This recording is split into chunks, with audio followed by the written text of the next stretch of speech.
Look who I have with me today. Hey, Two of family. my sisters, Faye Hey. Paige and Susie Page. They're joining me tonight on the Voices of the 1960s. And we're going to be discussing religion and spirituality. We'll be talking about religion and spirituality through the context of two novels by Marilyn Robinson. One is titled Gilead, and the other one is titled Jack. So let me begin by raising some questions or giving a little context here. There is a balm in Gilead Gilead, to make make the the wounded wounded whole. whole.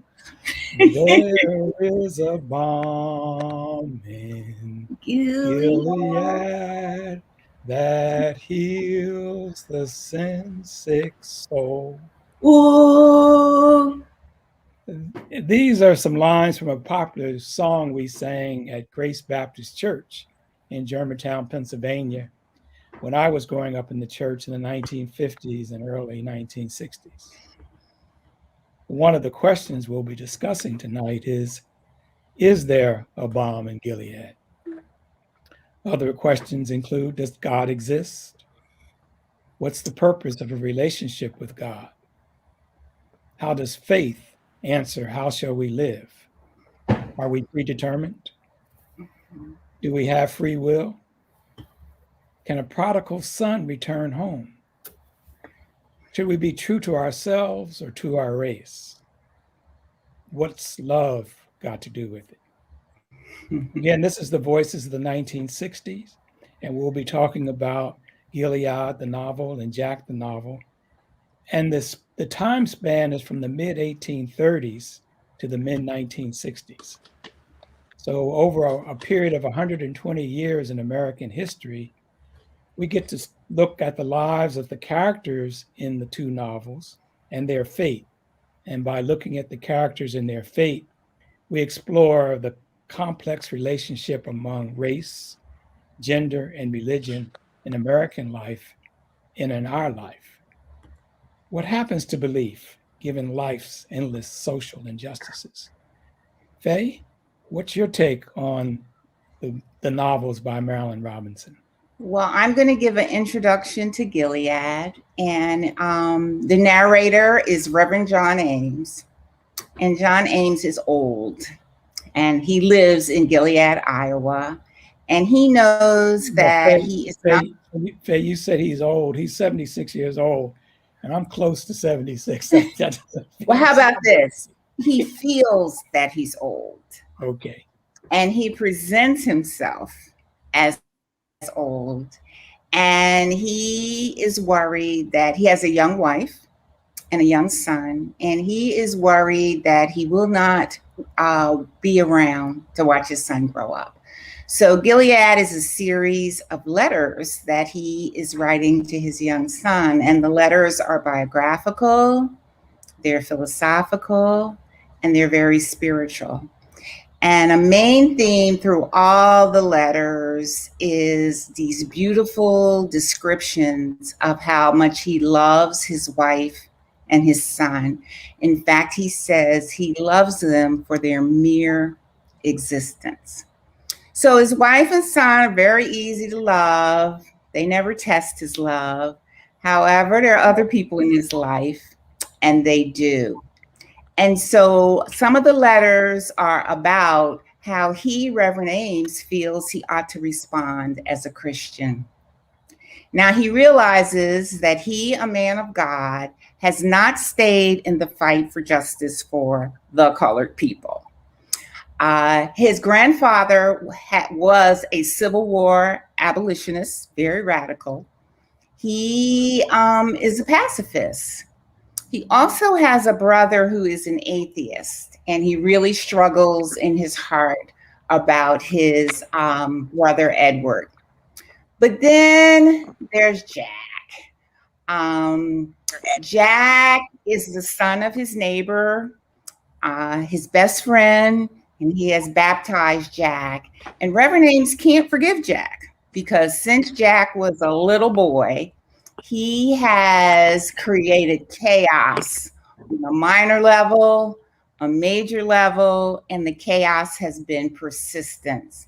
And all of the people around Jack are very much rooted in the church and rooted in faith, and they wonder, and Jack wonders, if his destructive behavior is predestined, and they wonder how much grace they should show him. But now Jack is home for a visit, and he wants to tell his father and he wants to tell Reverend Ames that he's trying to live a respectable life and care for a son that he has fathered with Della. And Della is a colored woman. He never tells his dad, but he does show a picture of his family to Reverend Ames. And this just softens Reverend Ames' heart. Now, Reverend Ames is shocked because she's a colored woman, but he now sees Jack as like himself, with a wife and a son who he loves fiercely. And this softening of his heart makes it possible for him to forgive Jack. So, Susie, you want to fill us in on the Jack and Della love story? Sure.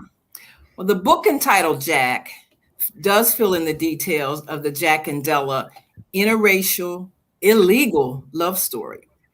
Both Jack and Della are PKs. That stands for Preacher's Kids.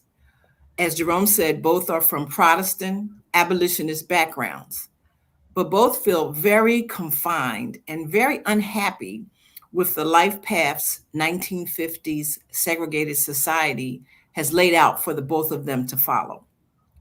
Both were raised to be model citizens. Now, Della is a model citizen.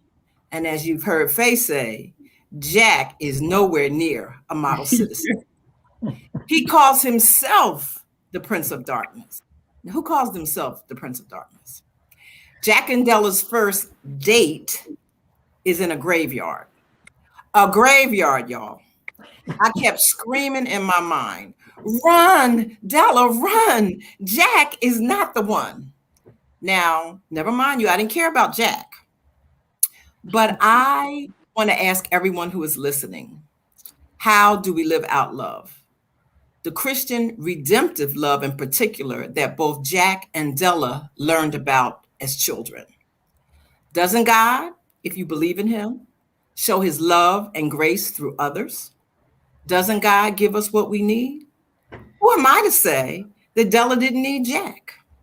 Should my heart song for Della and Jack be from the church, for example, love lifted me, love lifted me, when nothing else could help, love lifted me. Or should my heart song for Jack and Della be from the world, which Jerome quoted a little bit earlier? What's love got to do with it?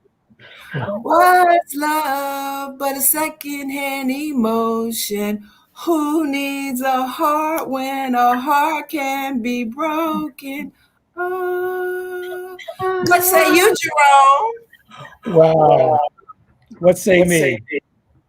One of the things that attracted me to the book, the novel, Gilead first, was this whole discussion of these two white ministers who are, as Faye mentioned, Ames is in his 70s, and his best buddy, Reverend Boughton, is all. They're both elder, and declining, but they are engaged in these very long theological and philosophical debates about the role of religion and predestination and how souls are saved. So on one hand, you have these long discussions of religion by two preachers among themselves, but they seem to be disconnected from the lives of the social life of society. So as I read the novels, I was interested in this dialectic between the ideas about God and religion and the challenges that people faced. It seems as though the two ministers both had their doubts, as well as their parishioners, as well as Jack, as well as Della. And I was unclear whether this was a story to accentuate faith or to say that faith and God don't have an existence in today's world. Or was it about how everyone at some point wrestles with God? That faith is never this straight, solid line, but that it has its dips and turns and tests. Well, what's a wrestle with God look like? Well, I think it could look different for different people. But I think the core of the wrestling is questioning God and asking God why or how in some very, very trying times, and wanting perhaps just to rest in the knowledge that God's going to take care of it. But yet there are some doubts and you have questions. So I think it could look different, but it would typically happen. I don't think you wrestle with God when you're happy.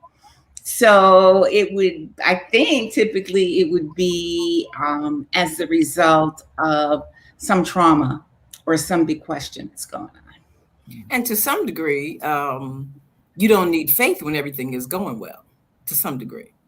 You need faith when you can't explain or rationalize what's going on. And of course, that's a theme throughout the whole Bible. Every major character that comes to mind had to wrestle with the circumstance. Now, we know the end of the story for Job. We know the end of the story for Joseph. We know the end of the story for Esther. But when they were in the midst of it, they didn't know it was going to turn out the way it did. Shadrach, Meshach, and Abednego. Now we know, we read, they got out of the fire, but they didn't know that. And, and they said, we believe our God can save us. But if we don't, we're still going to praise him. So that's where faith comes in. And even on the cross, in the 7 last words, Jesus said, my God, why hast thou forsaken me? Well, to put it in the social context, so we're in the 1830s in the United States. And the fictional town of Gilead is in Iowa. Iowa, it comes into being in 1846. It comes into the Union as a free state. The Missouri Compromise was in 1826, which basically said that Missouri could come in as a slave state, but anything north of some geographical line would have to be free. And so Iowa, and in particularly this fictional town of Gilead, becomes the hotbed of abolitionists. And so so you have this struggle between slavery and freedom, or slavery and everybody is praising a God. So you have the Congregationalists and the Presbyterians in Iowa. You have the Baptist folks coming up, but everybody, you've got this moral issue, but everybody is saying that God is going to help us out of this. That's no different than today. That sounds like today, doesn't it? Yeah. But everybody's got this view of God. Mm-hmm. And so my question becomes, in part for purposes of conversation, how is it that we can have all these different views of God, and God's going to save everybody, but at the same time, nothing seems to be quote unquote saved? So can y'all hear me? Yes, go ahead, Barbara. So, or another Welcome, Barbara.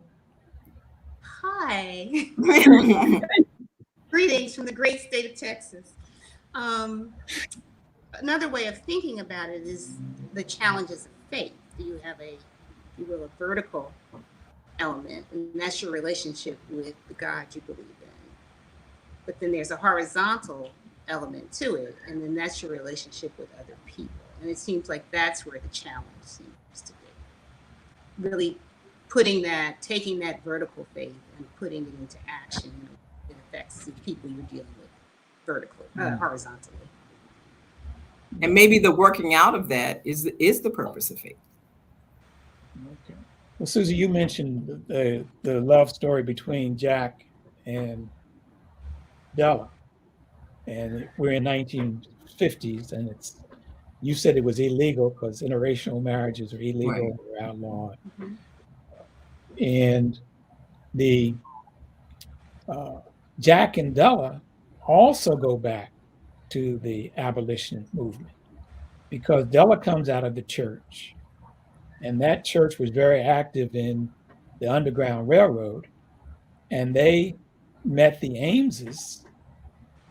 I guess would be the great great grandfather of Jack, Mhm. and the great great grandfather of Della were joined in the abolitionist movement with Gilead being a major stop on the Underground Railroad, and not only a major stop on the Underground Railroad, but been developing a flourishing Black community. So here you are, where in the 1840s, 1830s and the 1840s, I guess it would be in the 1840s, that these two families come together, or the families come together in a struggle for social justice, if we use, or to abolish slavery and promote freedom of the enslaved. And here we are 120 years later with Jim Crowism and racism, but yet again, you have two trajectories of the church. You have the white church, which Jack comes out of, and then the Black church, which Della comes out of. Mhm.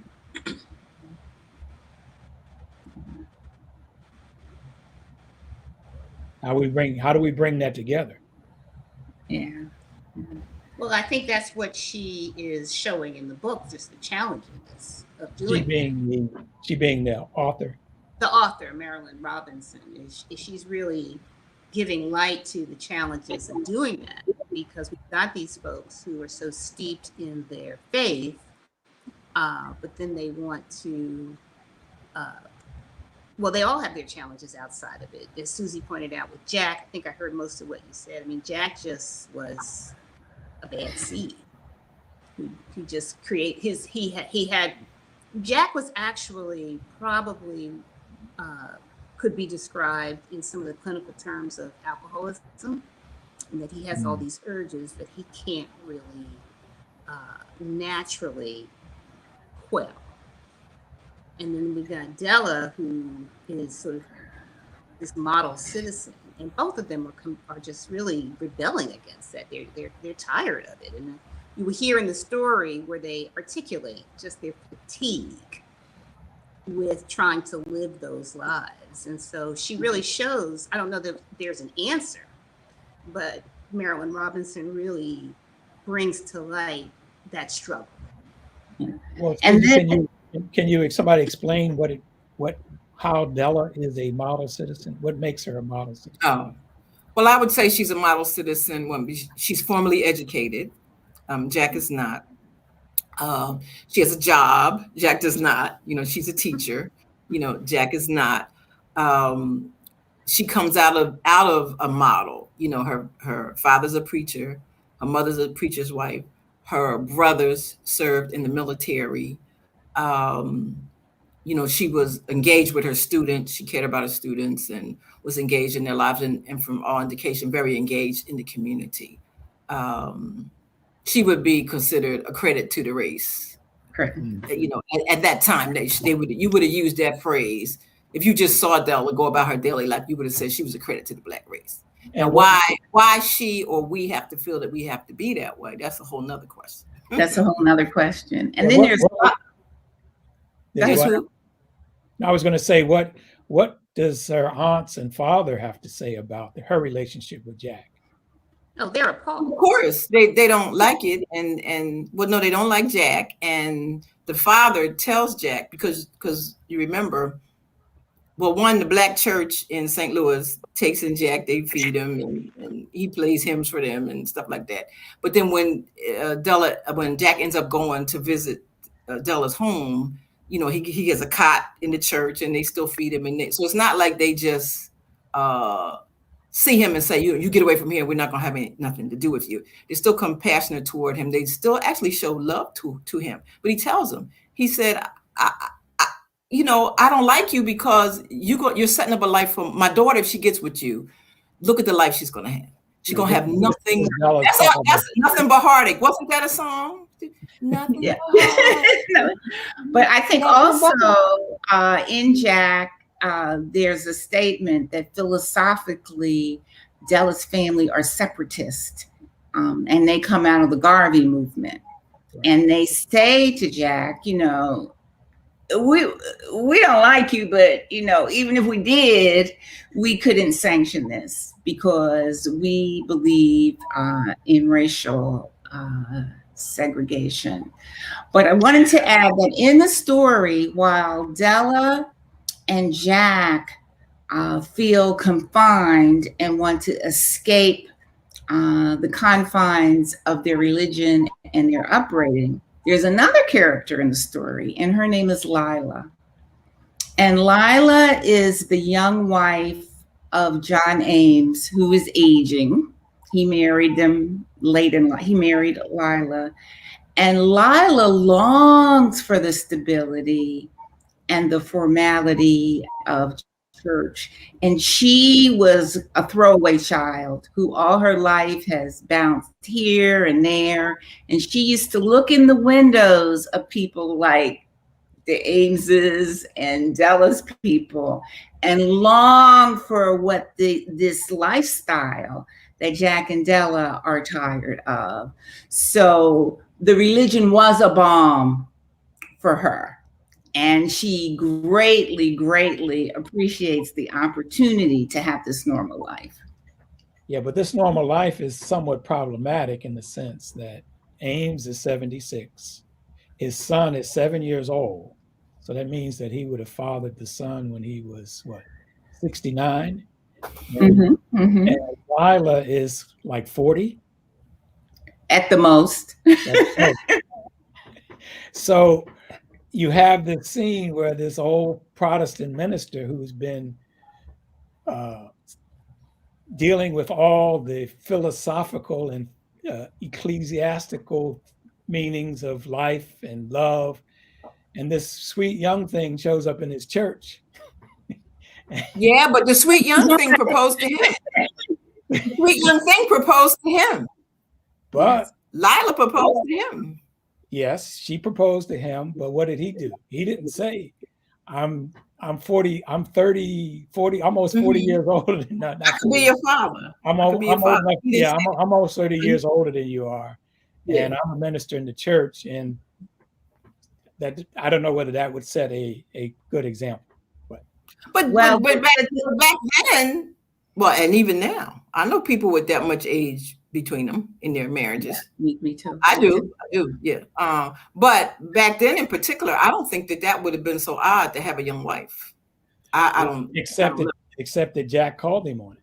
Not only that she was young, but it was some sense that Ames married below his status because Lyla was not as educated as people would have thought. When Jack is trying to get up his courage to tell his father and to tell Reverend Ames that he has a colored wife, and he does, and he says, well, I thought to Reverend Ames, he said, I thought you would understand. Right. Because you married someone who was below your status and her English is broken. And then he adds, which is like another dig, at least Della is educated. But I would add that the description of the love that Reverend Ames feels for Lyla, it mirrors the description of the love. And allegedly, Lyla and Reverend Ames had an instant connection, as did Della and Jack. So I thought that was a kind of a mirroring. And Reverend Ames says that in the past, when people would come to him, an old man, getting married to somebody that didn't make any sense to him, and they would talk about this passion and how their souls were locked. Y'all know all the love, all the love language. He was saying how he would always counsel them not to do it. And then here he is experiencing that. And much of the language, as he says, he loves them for their mere existence. He could just look at Lyla. And when Jack says she's uneducated and is below him, his response is, no, she's not. When I look at her, I think she's perfect. Yeah. So now, remember, Reverend Ames was married before. Remember, they died. Yes, so it wasn't like he had another family, and they unfortunately died. And remember that his connection, he was named after Jack was named after Reverend Ames. Yes, he was named after him and was baptized by him. At the last minute, it appears he was named after him. So, Faye, you bring up a interesting point, because there is a writer in the novel in Gilead called Freyja Bach. And this gets back to the whole religious training and the education, because the pastors, they would go to Europe to study and get trained in the latest theology of the period. And Ames's brother, Edward off. The atheist. He goes off and reads Freyja Bach, and he comes back an atheist. And he sneaks a copy of, I guess it was something about Christianity, because Freyja Bach was a great critic of Christianity and God, and so Edward sneaks a copy to his younger brother, Ames, and the younger Ames, and the younger Ames reads the book, and what he takes away from Freyja Bach is that Freyja Bach talked about what was wrong with Christianity was there was no joy in it any longer. And so when he read Freyja Bach, he didn't come away an atheist. He came away a more compassionate Christian, because he wanted to be able to bring love and joy into people's lives.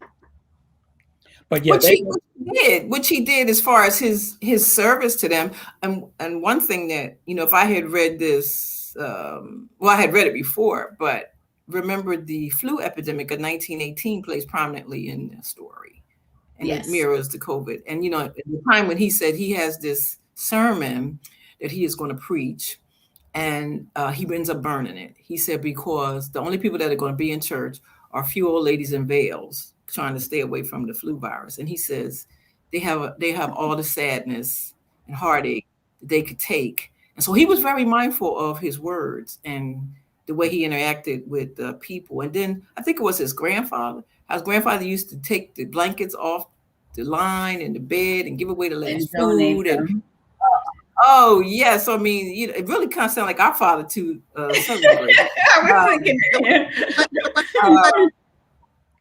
You're talking about the one with the bloody shirt? Yes. No, the grandfather. Yeah, they would give away everything. Yeah. So they did attempt to bring joy. You dropped that little tidbit, the bloody shirt. He got the bloody shirt because he fought in the Civil War to fight against slavery. Yeah. So this was the preacher in the line that I guess Ames said that his father or grandfather preached people into war. And so you have the grandfather as an activist fighting alongside John Brown, fighting in the Civil War, putting his faith on the line. And the reason he has his bloody shirt is because he gets wounded in the Civil War fighting on behalf of the free African Americans. And so he keeps this bloody shirt as a symbol of his commitment, and he becomes almost a badge of honor as he preaches. When he preaches, he puts on his bloody shirt and carries his gun with him to show that his commitment was he was willing to put his life on the line. Yeah, and his blankets and his flour and his shirt. He wasn't just about talking about. He was all in. He was all in. He was all in. He was all in. Yeah. What were you saying, Barbara? I said he was walking the talk. Yeah, he was walking the talk. Now, getting back to the flu epidemic, So again, the novel covers 120 years. So we've got slavery and the anti-slavery struggles. We've got the Civil War. We've got the rise of Jim Crowism, which lasted almost 100 years. We've got we got World War I, flu epidemic. We've got World War II. Well, before World War II, we get the Depression. And Ames has got to minister all that. That's right. And so that's a lot to add. A lot to explain to people. How do you keep your faith? Is God real? Where is God? Yeah, it's a lot. And it's a lot if you're aging and his church was dying. And I think, Susie, you shared with us before about statistics on how long a church typically lasts that I think is interesting. Yes. The average church, the life of an average church today is the same as it is of a person. The life of the average church is 80 years old.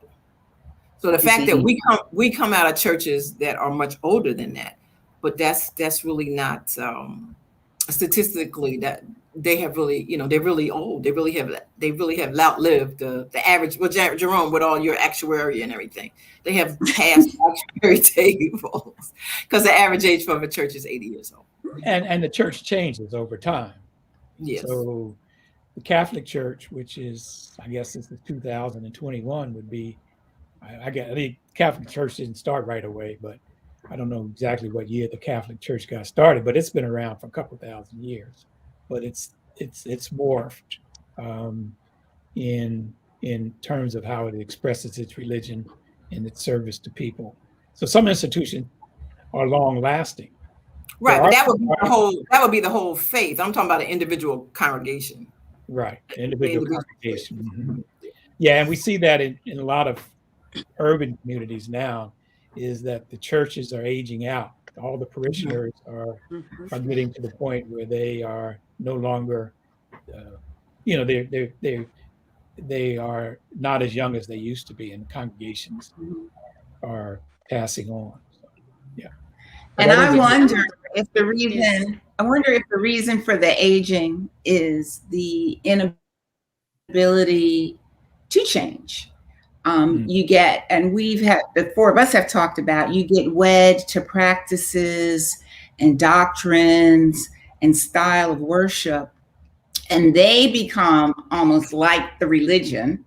And there is this, you see it, if you've ever been in a church that's aging, you see the tensions between a different style of worship would perhaps be more appealing to a younger audience, and perhaps make the church, put the church in a position to be able to grow.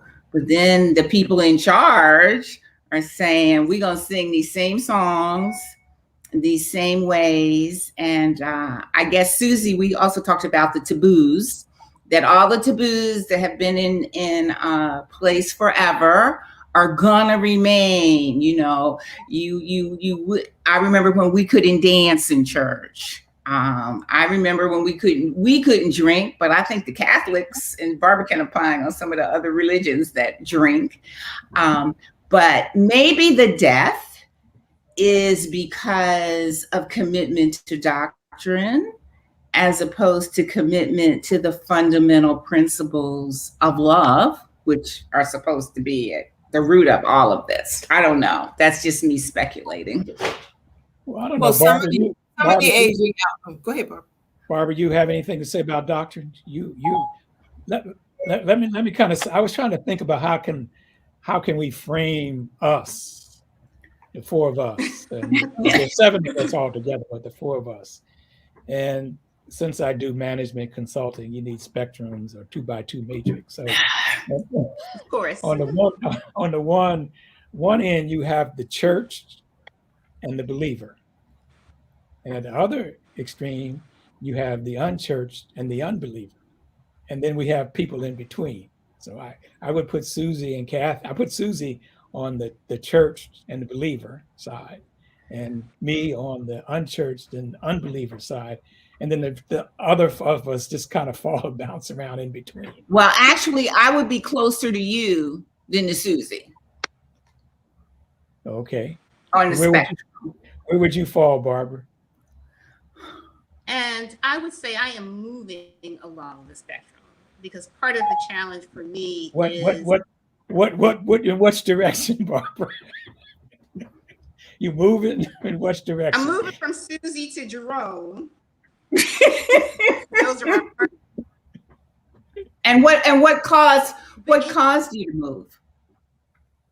based on the social reactions of churches and the failure to really move beyond just doctrine and how they are articulated and how they are and what they do. And so one of the points I wanted to make is not only do churches change because they're aging, I mean, the reason we have so many denominations is because they're like cells. They split every so often. And the split is usually around social issues, and more specifically is usually around race and sex. And that will cause the denomination to split, and you have then the conservatives that want to continue on however they feel that their doctrine should be lived out. And then the ones who are more progressive who want to show love more for people. And so you have this constant splitting and moving. And so it's just hard for me to find now someone who really articulates, I think, this current moment in life. Yeah, but I would have to add in my spectrum. So here I am. I think the church is important as an institution because it has been an important role in African American history. And even today, many of our leaders come out of the church. We can talk about Al Sharpton, Reverend Al Sharpton. We can talk about what's the guy who does the William Barber. He's my favorite. Barbara. There's Martin Luther King, Jesse Jackson, and don't forget all the women. Yes, all the women. That's right. So all the women, the mothers of all the men that have struggled. So on the one hand, there's something about the belief system that I'm not pulled toward. But I think the world would be worse off if we didn't have certain institutions like the church. So, and I will clarify my thing on the spectrum. Well, I said I'm closer to you, Jerome, and I think I would be closer to you in terms of being unchurched. But I'm pretty close to Susie in terms of my belief in God. And I don't have a problem saying God. And resting in the knowledge that God loves me. I'm very up there with Susie with that, but I struggle to find a church home. So I'm probably close. I'm very close to you in terms of being unchurched because I'm unchurched. That's why you move a lot. I move a lot, and it's very, very, very hard. But I just wanted to clarify that I'm not close to Jerome because I don't think Jerome uses the term God. I'm not sure. And I think if I said you believe, I would say that I find the word God, no longer a useful term because of all the baggage the term carries. Because you never know what you're talking about when you talk about God. Particularly and it really is hard. And it's hard to have that conversation because if you wanted to ask someone, who is God to you? Who is God? What is God? Generally that conversation, and I think this came out a little bit in the conversation with Marilyn Hubbard, that conversation turns defensive. And so whereas you might be able to have an economics conversation or science conversation and it doesn't lead to fisticuffs, as soon as you ask someone to explain what they believe or why they believe, there's this automatic position that I need to convert you, I need to defend the faith. And that's part of what has really given me pause, because to have grown up with the idea of an all-powerful God, I can no longer wrap my mind around it, why he needs me singularly to defend him. Because I'm not the person you would take in the battle. And yet we just haven't found the right battle yet, but we're gonna find a battle for you to. And there's actually a quote in, I think it's in Gilead, that says, "Nothing true can be said about God from a posture of defense." But for American societies, it seems as though that's immediately where we go. We have to defend our church or our pastor or our faith. You can't just have a conversation about what does God mean to you. And I think that's part of the loss of what we have in our society, because we just can't have that conversation. And of course, now that it has become increasingly tied to politics, it becomes even harder to have an authentic conversation about it. So here's something to get your comments on. Let me make the statement that we can take Jack out of the church, but we can't take the church out of Jack. And likewise, we can take Della out of the church, but we can't take the church out of Della.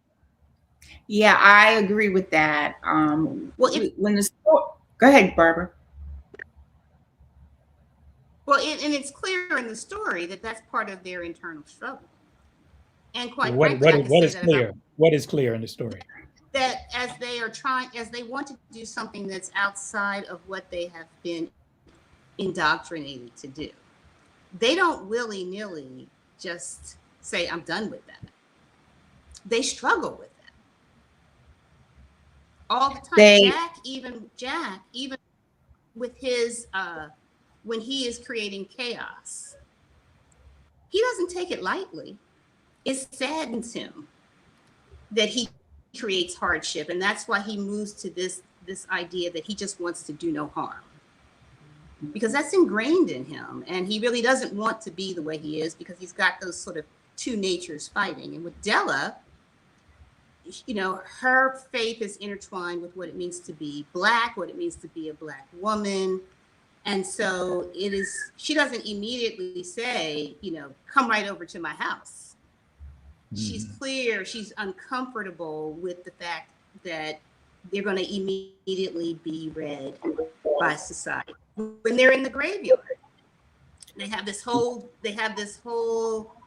back and forth about whether he should actually even walk alongside her, because if they're seen together at night in the graveyard, she's going to be immediately labeled as prostitute. What? And she doesn't want that. She is totally uncomfortable with having that label. So what's this graveyard thing? Why is that significant? So the graveyard, and I think I heard Susie. I'm sorry, my technology hasn't allowed me to be consistent, but I think Susie that explained that the story of Jack starts out pretty much in a graveyard.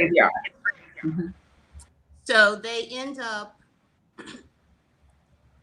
individually locked into a graveyard at night, and they spend the night together, and I use that term loosely because for most of the night, Jack doesn't even want to be in the same lamplight with her, because he's afraid of what will happen if the night watchmen come by and see them together, and that she's going to be hauled away and incriminated by even being there. But she's there because she's looking for a venue to write sonnets or poetry, and says that she forgets about the closing hours. And I've forgotten what he was doing there. I think he was just hanging out, because that's. I think he was graveyard. That's where Jack lived part of the time. Yeah, that was one of his hangouts periodically. So, but we've talked about all the things that were different about Jack and Della. But that night in the graveyard, their minds, they find themselves to be a mental match. And so part when you say, well, you really can't take the church out of Jack, you really can't take the church out of Della, part of what is attracted to them is they do have this shared history in the church and a shared approach to education. So although Jack never graduated from college, he's very well read. Because one of his, they are well informed. in addition to hanging out at the graveyard, he would hang out in the poetry section. He would hang out the poetry section of the library. And so even though they know all of these things are the reasons they shouldn't be together, they feel this connection. And part of that is because the church and the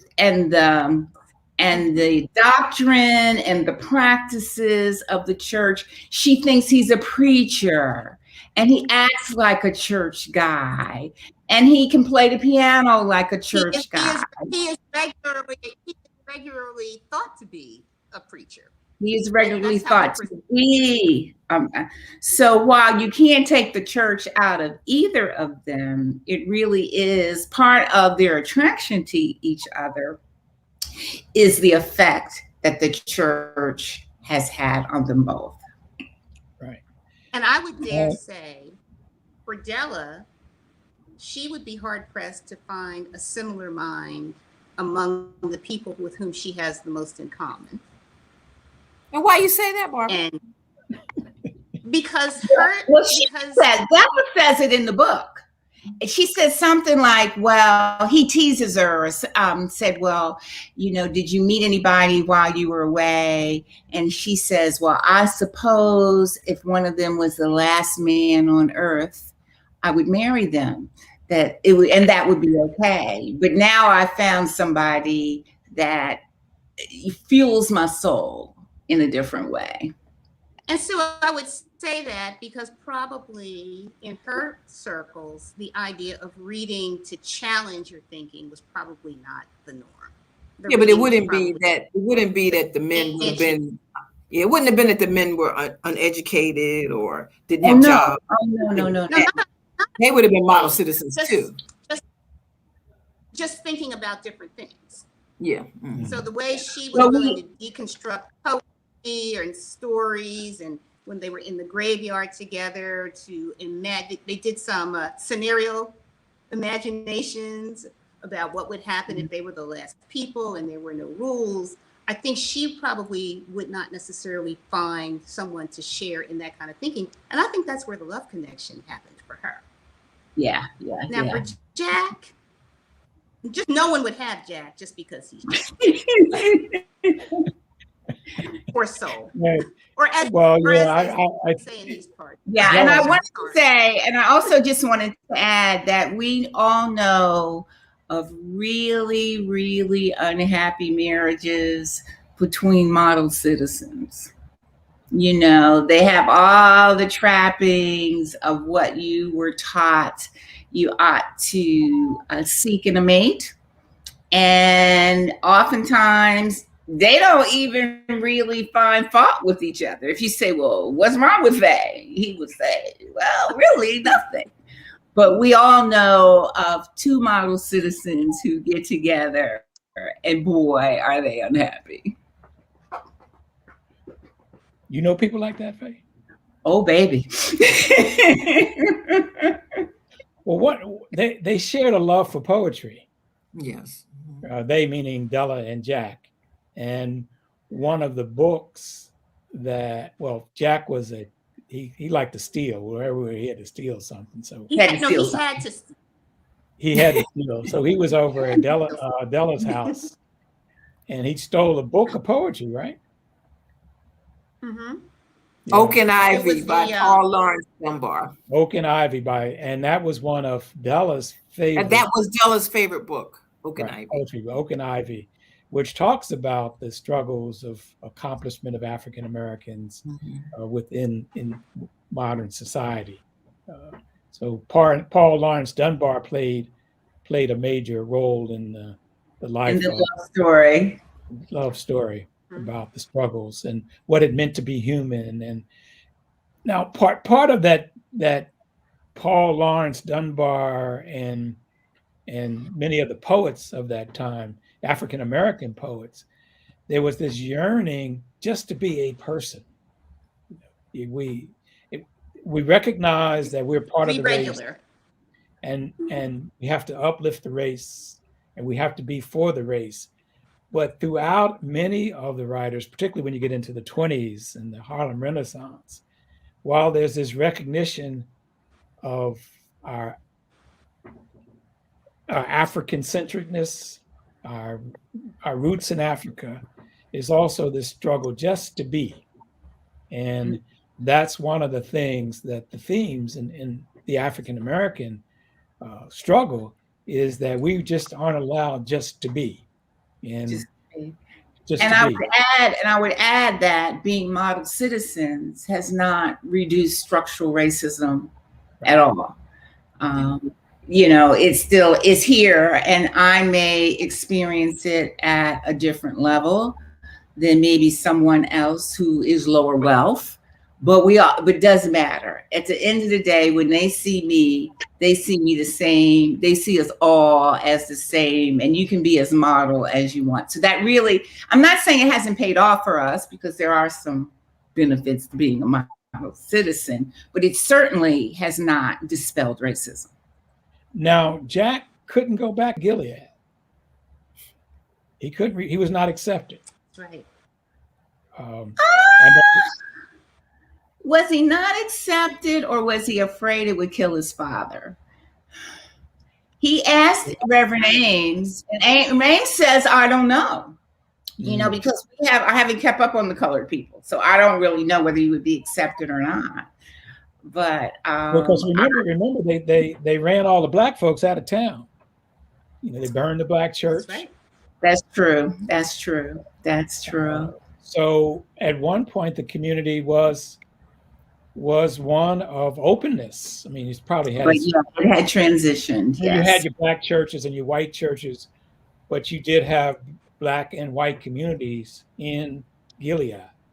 By the time Jack wants to come back to Gilead to make a life, that's gone.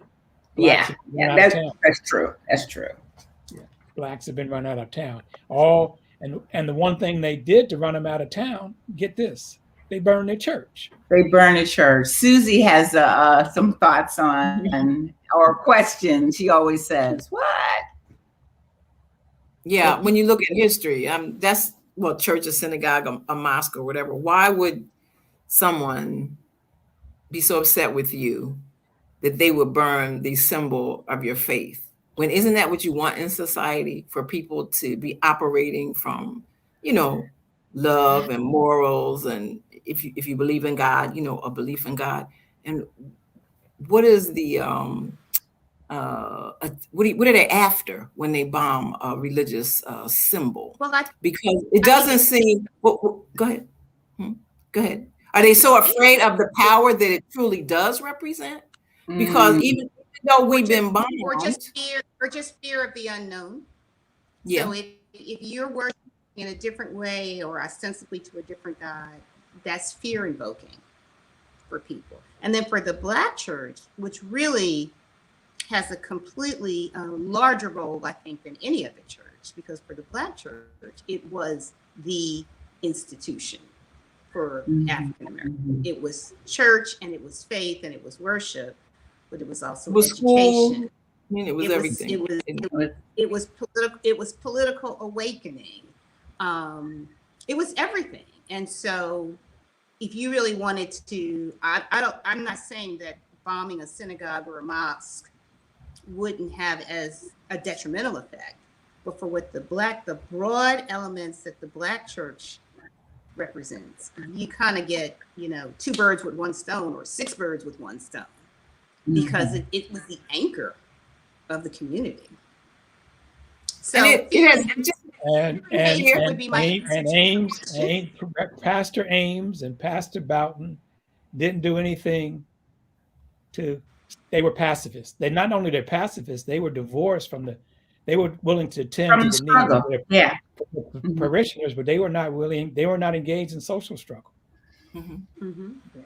Which you see, that's not uncommon today. Yeah, right. Well, so we talked about Gilead and Jack somewhat, and Marilyn Robinson. There's no way we can do justice to Marilyn Robinson's work in the time that we have. Who would you recommend that read Gilead and Jack? Anybody in particular? Who? What do you mean, like a particular? You mean other than us? President Obama, he reads her. Well, yeah, he reads it, but who would you recommend? Who would you recommend? Now, when I was reading the book, it sounded like an Obama book, because if you read Dreams of My Father or the other one, the Audacity of Hope. When I read The Audacity of Hope, I said, nobody's ever going to understand him, because that's what he likes to do. He likes to take competing ideas and create something out of it. And you get a lot of competing ideas in the Marilyn Robinson novels. Mm-hmm. And you can then come away with your own opinion. But he literally, so one of the definitions of intelligence is not how smart you are, is how many competing ideas can you hold in your head and make sense of them. Now, I can't hold one idea, let alone 10 or 12. Well, so Jerome, who would you recommend read it? No, I asked Jerome. I mean, I'm thinking of some people. I can list them if you want, but who would you recommend read it? Well, I would recommend, if you wanted to get a take on the race issue, the gender issue, the class issue, through the eyes of a fictional set of white folks represented by the town of Gilead in Iowa, I think it's a good perspective. Gives you another view of the whole struggle between race and American development and democracy. Mm-hmm. And I think that perhaps Jack is the more accessible book. But I found if you love words and you love beautiful writing, it's there. And anybody out there that loves a good love story, I think that, the words and you can imagine the song, that the level of emotion that's happening between Jack and Della, as well as the level of emotion of society against them. And I would say anyone who struggle with their faith, which I think is everyone, to read it, and then you won't feel that, oh, this is just me, or is it only me? And not that you'll come away with an answer, but it reminds you, like in the story of Job, that it's okay to question, it's okay to wrestle. If we had all the answers, we wouldn't need faith. Mm-hmm. So, and then I think you kind of answered your question, because stylistically, there are the topics, but then stylistically, it is a very contemplative book. It's quiet. Contemplative, okay. You have to kind of quiet yourself and enter into that world. It's not fast and furious, like a spy novel. Mm-hmm. I think Gilead is more. I think Gilead is more contemplative than Jack. And I think that's why Faye says Jack is the more accessible of the book. But I would say you should read it if you have ever loved someone and the world told you shouldn't. If you've ever looked at someone and you saw something in them that no one else can see, then, and I think while we've painted Jack as this, ne'er-do-well, whatever, there are many people, What'd you say, Barbara? Prince of Darkness. He's the Prince of Darkness. There are many people in your life romantically, children. Part of the struggle was for Jack's brothers and sisters to love him. And so I would say that, it's not that unusual for one person to see something in another person that nobody else gets. And that person makes a decision to love them and to be there for them anyway. Okay, well, thank you. We'll let that be the closing words. I want to thank you, Faye. Faye is one of my sisters, and Barbara, thank you, and Susie. I want to thank you for joining us. This is the Voices of the 1960s Project. We invite you to like us on Facebook, on YouTube, and we're also on LinkedIn. And we look forward to you joining us in subsequent discussions. Thank you very much.